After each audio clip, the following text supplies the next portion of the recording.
मैदेरा मैदेरनि लामाजों थांबाय थागोन, सैमाया सोंबाय थाखायो। रनजित बसुमतारी। आसामिसाव मोनसे बाथ्रा भाव दं, हाथितो गय थाकिब कुत्तातो भुखि थाकिब। बे जादों आसामिसनि बाथ्रा भाव। मैदेरा मैदेरनि लामाजों थांबाय थागोन, सैमाया सोंख्रावबाय थाखायो। एमएलए इलेक्शननि सिगां 14 नं चिरांदुवार ब्लकआव बिपिएफखौ लाथिख' खालामनो नाजागासिनो दं रनजित बसुमतारी। एमपि इलेक्शननि सिगां जोङो बिपिएफखौ बहाय जिर' खालामनो नाजागासिनो दङ। दिनै चिरां जिल्ला 14 नं चिरांदुवार बियाबनि सिङाव थानाय आस्राबारि प्राइमारि इउपिपिएल ब्लक कमिटिनि बानजायनायाव गुबुन गुबुन राजखान्थि दोलोनिफ्राय इउपिपिएल दोलोआव जयनिं हाबाफारि लादों। गासै 65 सोद्रोमाफोरा गुबुन गुबुन राजखान्थि दोलोनिफ्राय इउपिपिएल दोलोआव आखाइ हमफैयो। आसामिसाव मोनसे बाथ्रा भाव दं, हाथितो गय थाकिब कुत्तातो भुखि थाकिब। बे जादों आसामिसनि बाथ्रा भाव। मैदेरा मैदेरनि लामाजों थांबाय थागोन, सैमाया सोंख्रावबाय थाखायो। गतिके जोंनि इउपिपिएल दोलोआ मैदेर हिसाबै दिनै मा खामानि मावदों मा खामानि मावाखै, दिनैनि जा खामानि जा ग्रान्ड जयनिं प्रग्राम 14 नं चिरांदुवारनि जा आस्राबारि प्राइमारि, बे प्राइमारिनि गेजेरावहाय प्राइमारिनि सिङाव 65 सा जोंनि इउपिपिएल दोलोआव बिपिएफ, बिजेपि, कंग्रेस दोलोनि मानसिफ्रा फैनानै जयन जाफैबाय। आरो बावैसोनो नैबे दिनैनि गेजेरावनो जों गुबुन मोनसे जायगायाव आरो जयनिं प्रग्राम खालामनो थांबावगासिनो दङ। एमपि इलेक्शननि सिगां जोङो बिपिएफखौ बहाय जिर' खालामनो नाजागासिनो दङ। जुदिहे जोंनि मावनाय दांनायखौ जोङो जुदि मोजाङै फकास खालामनो हायो, आरो फकास खालामनायनि थाखायनो दिनै रायजो राजाफ्रा सोलायनायखौ लुबैगासिनो दंखायो। खिन्थु माखासे मानसिया, आं मोनसे खोन्थाखौ बुंनि, जेनेबा हमना ला बिपिएफआ 17 बोसोर रायजो खुंदों, जोङो 17 मास रायजो खुंदों, नङा होमबा? 17 बोसोर आरो 17 मास। बे 17 मास आरो 17 बोसोरनि गेजेराव गोबां डिफारेन्स दङ बोसोरा। खिन्थु थांनाय 17 बोसोराव आं खाम्फा बरगयारिनि एगेन्स्टआव देरहानानै आं बे हालामनिनो जेनेबा बे कनस्टिटिउसननि सासे इएम हिसाबै बेखौसो बुंनो नागिरदों। 17 बोसोराव खाम्फा बरगयारिया गावनि न'खरनि जाथि बंस'खौ, आं दाखालि बुंखांबाय, बिथाङा गावनि न'खरनि मानसिफोरखौ मैदेर मावद साख्रियाव सोदों, खिन्थु बिनि न'खरनि जायफ्रा मैदेर मावद खामानिखौ मावदों दिनैसिम मैदेरनि लानजायखौबो दांफेराखै, खोमोनबो दांफेराखै, आरो दिनैसिम मैदेरा माबायदि बिनि खाथियावबो थांफेराखै बे मानसिफ्रा। बिनि अनगायैबो 750 जन जोंनि लेखा गोरों सेंग्रा सिख्लाफोरखौ साख्रि होगोन होननानै बिथाङा 2 नाम्बारि केजुवेल नङा, बियो 2 नाम्बारि। माबोरै केजुवेल नङा होनना बुंगोन, बिथांमोना मा होनो स्टाफ सेलेक्शन बर्ड, बे स्टाफ सेलेक्शन बर्डनि गेजेरजों बिथांमोना बेखौ सोआखै, सेन्ट्रेल स्टाफ सेलेक्शन।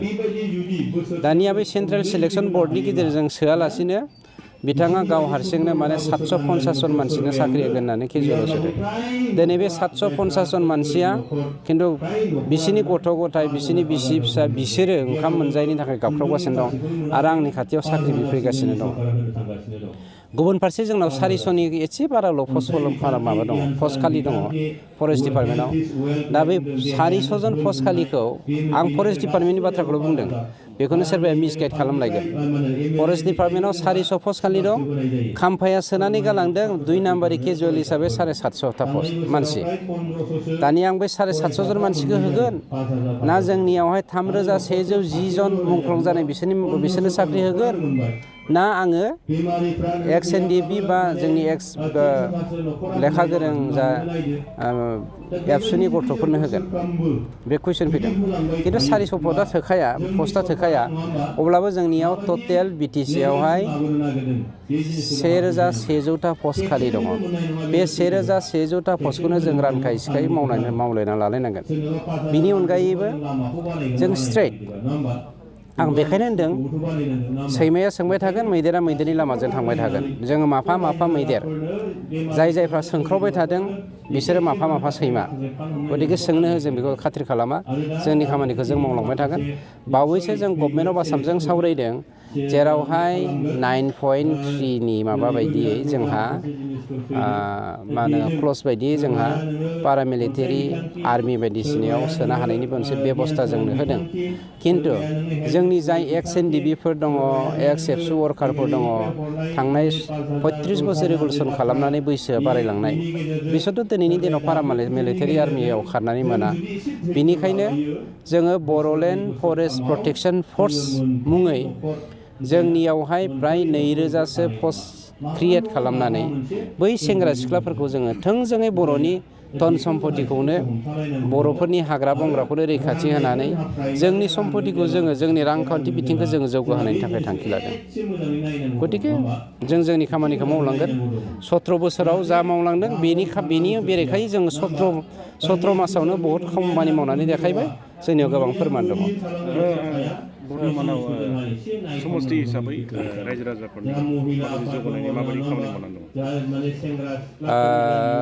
दङ साफ्रोमबोनि न'खरनि बालागुदुंखौ जोङो दै लुस सावनानै फिसिनाया गोरलै खोथा नङा गतिके समाजाव जा खामानि मावनांगौ बेखौ जों मावखागोन खिन्थु बेक्ति हिसाबै सोरखौबा सुफुंनो हागोन होननानै आं मिजिं खालामा 17 बोसोराव बिपिएफआ हायाखै आरो 17 मासाव जों हाखायाबो मानोना जोंनि थांखिया जादों जों समाजखौ जौगाहोनाय ग्रेजुवेलि पेरेलेलि जों समानै थांनांगोन बेनिखायनो गामि जौगाहोनाय समाज जौगाहोनाय बहाबा मन्दिर बहाबा गिर्जा बहाबा मस्जिदफोरखौ जोङो जौगाहोनायजों लोगोसे जोङो मोजां आबहावा सृष्टि खालामनानै जोंनि बर'फ्रा जिखि धोरोमानो जायाथों ख्रिस्टियान सतसंगि ब्रह्म बाथौ जिखि धोरोमानो जायाथों बा कृष्ण गुरुआनो जायाथों मानो जोंनि जा बिमा बिफाफ्रा जि धोरोमाव दङ बे धोरोमाव थानाय जोंनि बिमा बिफाफ्रा जोंनि गथ'फोरनो दिनै मोजां माने मा होनो समाजारि बा धोरोमारि जा बिथिंजों फोरोंनांगौ सोलोंथाइ बेखौ जों होनो हायाखै बेखौ जोङो लाबोफिननायनि थांखिजों इकुवेलि जों नोजोर बोदों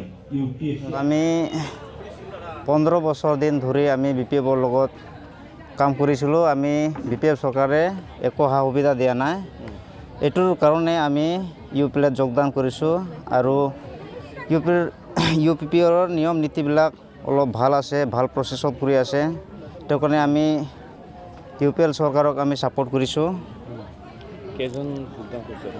আমি গাঁৱৰ 26 জন জইনিং কৰিছোঁ আজি আৰু যাতে আমাকো ইউপিএল চৰকাৰে ভালদৰে চায় আমাৰ এতিয়া বহুত আঁচনি আহি আছে আমাক যাতে ইউপিএল চৰকাৰে অতি সোনকালে আমাক ঘৰ অৰুণোদয় আঁচনি ৰাস্তা ঘাট কুঁৱা তেনেকুৱা বহুত সা সুবিধা যাতে আমাক প্ৰদান কৰে সেইটোৰ বিষয়ে আমি গাঁৱৰ ৰাইজসকলে জইন হৈছোঁ